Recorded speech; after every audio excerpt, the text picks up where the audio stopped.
I want to briefly comment on a comment that I received on a video that I made on my Fearless J 1111 channel regarding carrying and concealing firearms.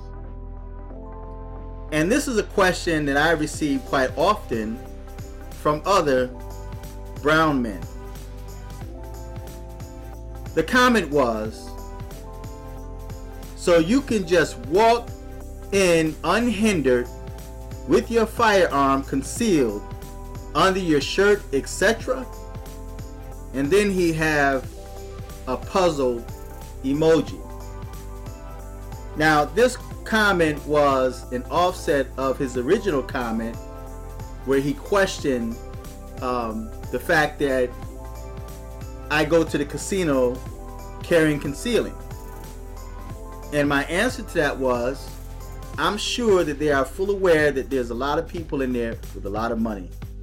So I'm sure that they are fully aware that there are people that carry and conceal in the casino. But they have cameras all over the place, even in the parking garage. They have security cameras. They also have armed security that's in plain clothes at the casino. So I really don't think they really worry about being robbed. I'm sure that they prepared themselves for situations where someone might want to act crazy. And when you do have someone that come in acting crazy, I've seen cases where they quickly got them out of there. Okay, so when it comes to a brown man carrying concealing, there's a lot of other brown men, it's mind-blowing to them. So his comment was, so you can just walk in unhindered with your firearm concealed under your shirt. See, now, if this was another race, primarily the white man, no one would ever question that, because it's branded in many young brown people's mind that brown people are not allowed to have firearms legally. Only white people can do that. So when they see someone like myself that carry and conceal, it's mind-blowing to them. Now, there were cases where I was stopped by the police. And when the police came to the car, one of the first questions he asked is, do you have any weapons in the car?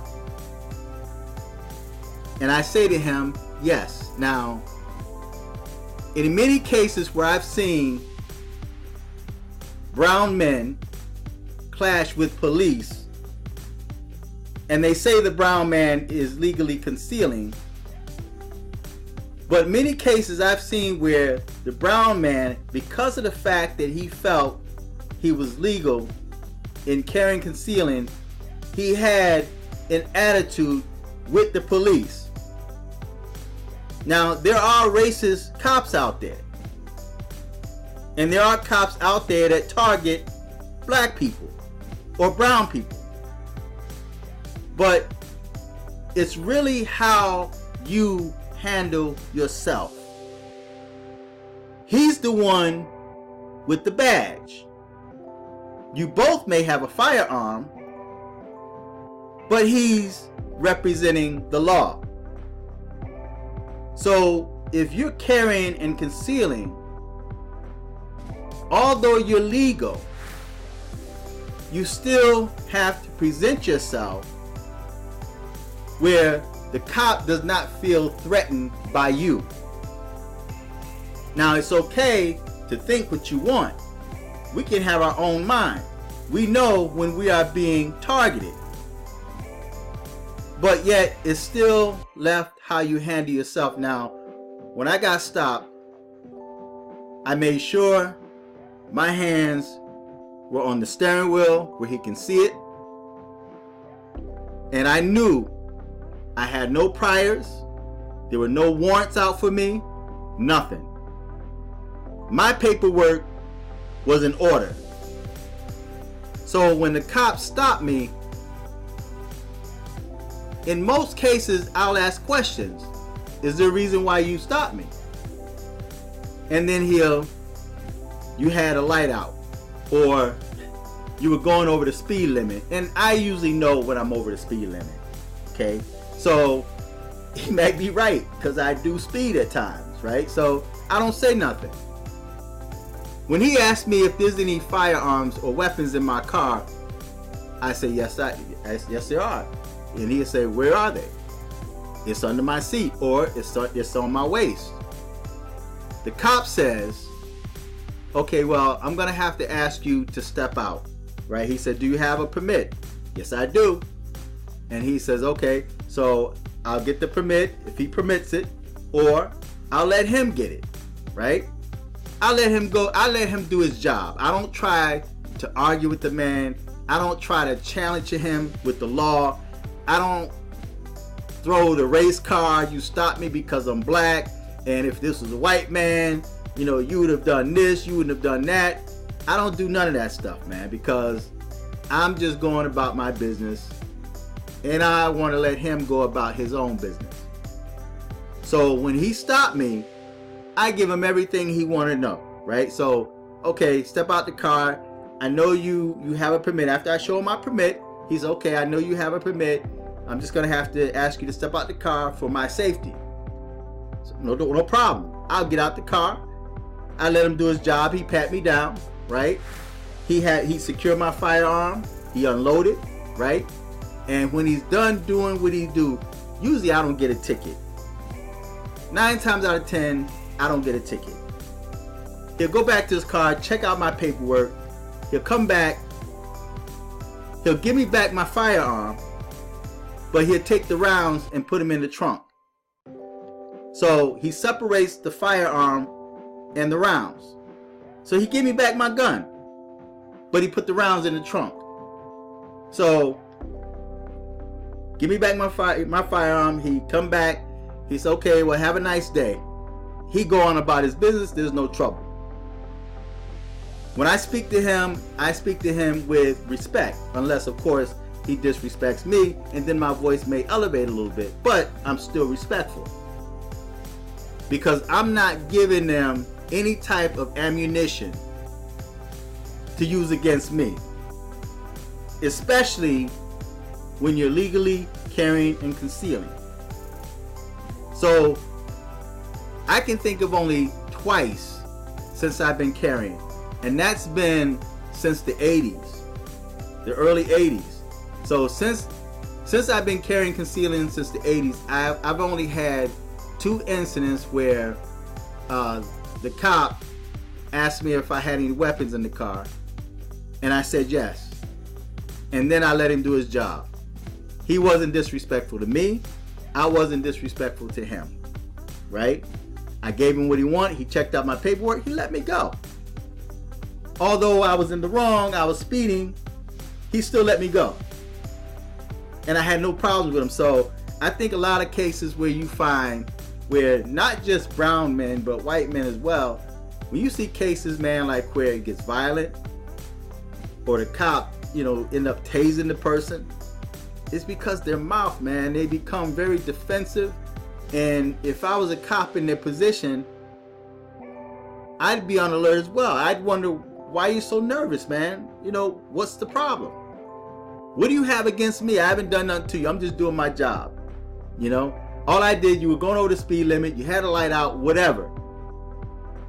Or I just want to investigate you because I've never seen you in the neighborhood before, right? Because yes, there are times that we are targeted. We are targeted just for driving in certain neighborhoods. We know that, and we can expect that. So if I know if I'm in the suburbs, or if I'm in an area where a lot of black people don't live, and I get pulled over, I can expect to get pulled over. And I already know the same sick excuse they use. There were several break-ins in the neighborhood. And I always ask, what does that have to do with me? Well, I know, we check out everybody. No, you don't. Right? We know this. It's a game they play. But the odds are against us. Especially when your defenses are up. Especially when the cop pull you over and he's faced with an attitude. And you're fidgety. You don't have your hands where he can see them. It's only out of respect. So when you give respect to them, they're going to give it back to you. I've never really had issues with police. There were a couple of times, you're going to run upon, I'm going to tell you, I remember when I was coming out of Albany and I was speeding. I was gone, man. And they pulled me over along with this white chick because I was behind this white chick. Because rarely you find a woman that could really drive, right? I'm talking about drive well. And this white woman was gone, boy, and I was right behind her. We were going over 100, man. We was gone, right? And we both got pulled over on the side of the road. We both got pulled over. And he told her 1 second, he came back, dealt with me. And after we finished, he was real cool, and he ended up letting me go, and she ended up getting a ticket, right? So there's cops out there, man, that really show you favor. And then there was a black dude, a brown dude, because I hate using the term black, but there was a brown dude that when I was coming out of New York City, I got pulled over by a so-called black state trooper, and he had an attitude. Man, I'm not even gonna call him brother, man. The minute I rolled my window down, he had an attitude with me. He hated me, couldn't stand me. And that's that black on black hate. So a lot of times people say that the white man is racist and he's unfair towards brown people. A lot of times it's your own people that cause the most harm to you. So the minute I rolled my window down, and when I showed him a card that my family member gave me that's a cop, and he said to me, when I pulled my license and registration out, when to give him that and the card, he was like, I don't want that. He had that, I don't want that. And he went back, came back, gave me a couple of tickets. He didn't give me one ticket, he gave me 2 tickets. And they're gonna tell me, have a nice day, sir. I was upset, I was mad, but I kept my composure. I didn't disrespect him. Because he had that uniform on. He had that badge. I wasn't concerned about his gun. It was the badge and the uniform that I had to respect. So I figured I'd just go to court and deal with it. So I went to court, they ended up throwing it out. They threw it out of court. But the point is, I had to now go drive back to Nanuet. I think it was Nanuet. But I had to drive back to Nanuet, New York to fight a ticket that brown man gave me. He had an attitude. Now, when I got stopped by white cops, and if I happen to pull out that card, they ask me who I know, I tell them, and they say, okay, hold on 1 second. They go check my credentials out. They come back, hand me my stuff back, say, have a nice day. I don't get a ticket. So a lot of times our worst enemies, man, is not that white man. Yes, you have some racist white dudes that's on the police force. But even when you deal with them, there's a certain way you have to conduct yourself. Especially if you carry and conceal. There's a certain way you have to conduct yourself, man. So I never had a problem since I've been carrying. And yes, there are cops that were full aware that I was armed, that I had a firearm on my side, or I had a firearm, I got a shoulder harness or holster, like where I carry under my arm. They were full aware. They even came in my place of business and knew I was armed. One cop told me, yeah, you're going to need that up in this area. You're going to need that in here. So they understand, man. Them cops, they do understand. But when you come at them with an attitude, the minute you roll that window, or you don't want to roll your window down because you watch something on YouTube where you had these white dudes challenge them and, you know, want to talk about, I have a right, I don't have to, you know, I fear for my life and all this nonsense, you're going to create problems for yourself. You can't watch these YouTube videos where these white dudes challenge the law and then you try it and think you're going to get the same outcome, because you're dealing with different cops in different states or different cities, different circumstances, and different times. See, because that white dude may leave that area, go to another area, and have a different experience he had with that cop that didn't know the law. So he may have a different experience that may not be so good. But they're going to only show you on YouTube those times where they defeated the cop. And then so you're going to watch that video and feel you can do it too. I have just as amount of rights as they do. I have the same rights they have, so I'm now going to challenge the law. And I'm not going to roll my window down. I'm now going to develop, I'm going to create a situation that's going to make that cop uncomfortable, and it's going to end up making myself uncomfortable because the cop is getting uncomfortable, and then there's going to be an argument, then he's going to call backup, and then you're going to see another cop that's going to come along that's not going to be as nice as that cop.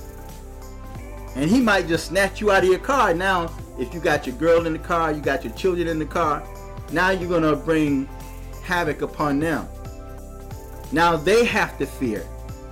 Now that child is crying and carrying on because they're snatching the dad out the car and they're pulling the moms out now because that dude in the driver's seat want to try to prove his manhood like he knows the law. He want to challenge the cop.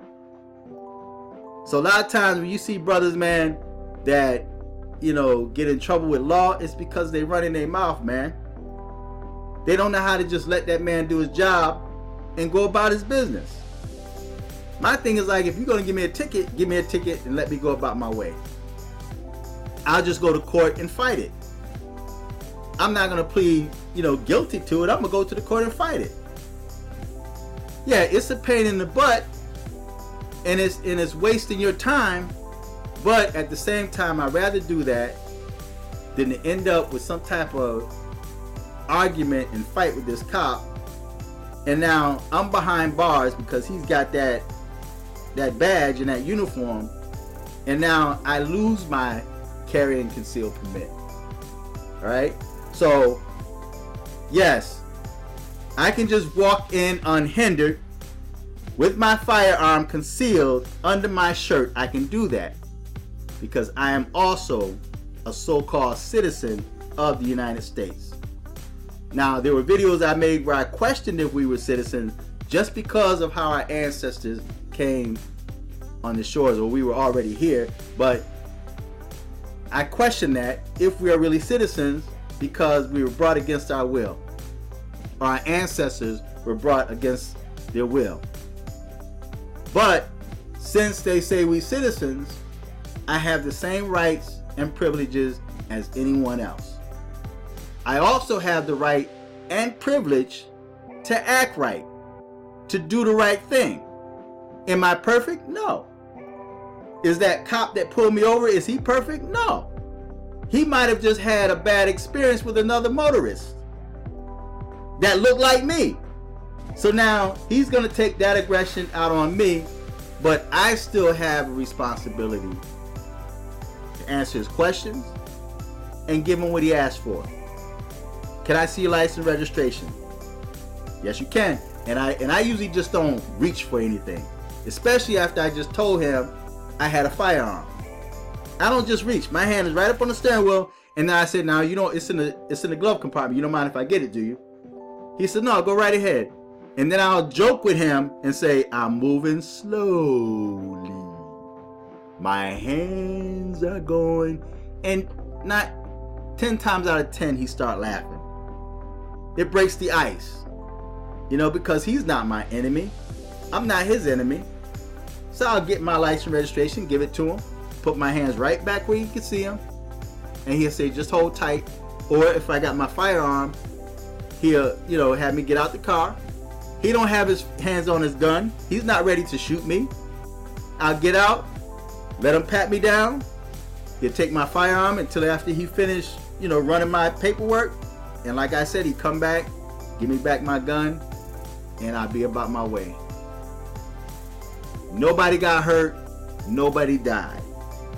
So that's why in a video I made in the past, and I was saying that not every brown person have the same experience that other brown people have. See, you may hate the cops because you had a bad experience, or a family member of yours had a bad experience.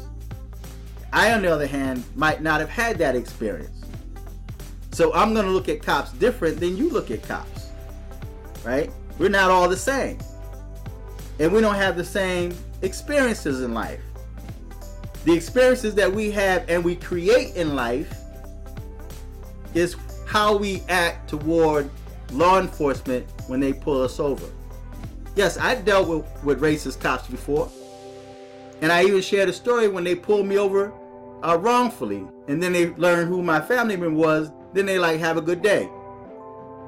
But I still conducted myself right. I didn't act out of order. Because I'm sure he wants to go home to his family, if he has one, and I want to go home to my family, right?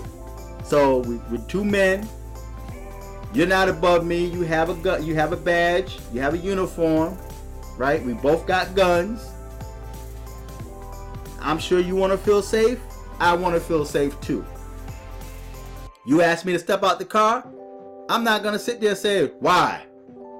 I got rights. Well, the law, and then start rattling off all types of articles and, you know, and you should know the law. I don't do that. I don't challenge them. And in all the years that I've been licensed to carry and conceal, I never really had an issue with the cops. There were times I was pulled over on the side of the road and it was real dark. I was coming from the casino. And he had to be a rookie. Only one cop, this one cop, there was no street lights, nothing. It was completely black on that street. And he pulled me over. I was armed. He had no idea I was armed. If I was a criminal, and he didn't even ask if I was armed. He just wanted to know because I turned without signaling. And he checked out my license registration and he let me go. And I told my family member, I said, when he went back to the car, I said, he has no idea that I'm armed, and he didn't even ask me. So I expect them to ask me if I'm armed, because we're living in very dangerous times. And I'm sure he want to go home. If he's got children, if he's got a wife, if he's got a family, I'm sure he want to see them, and I'm sure they want to see him. Unless, of course, him and his woman was fighting and she don't like him no more, and she wished that he was dead, so she can collect some insurance money, right? But either or, I'm sure he want to go home. So I was on that black road and he came and pulled me over. Oh, you didn't. And I knew he had to be a rookie because just the way he was doing things. And I told my family member, I said, he had no idea that if I wanted to, I could take his life right now. And there was no cameras, no other cars, no nothing. Just me and him on that dark road. So I understand when cops stop me and ask me if there's any firearms in the car. And if I'm armed, I tell him yes. I tell him exactly where it is. And if he's doing his job, he's gonna ask me to step out. He's gonna pat me down because he wants to feel safe. Right? So anyway, so yes, I can just walk in unhindered with my firearm concealed under my shirt. Now, if I walk inside of, places where it says a sign is displayed, like on school property, no firearms, I know not to carry it there. I know to leave it in my car, right? So, feedback, tell me what you think, subscribe, click on the PayPal link, and financially support the channel if this helps you out. Until next time, I'm fearless.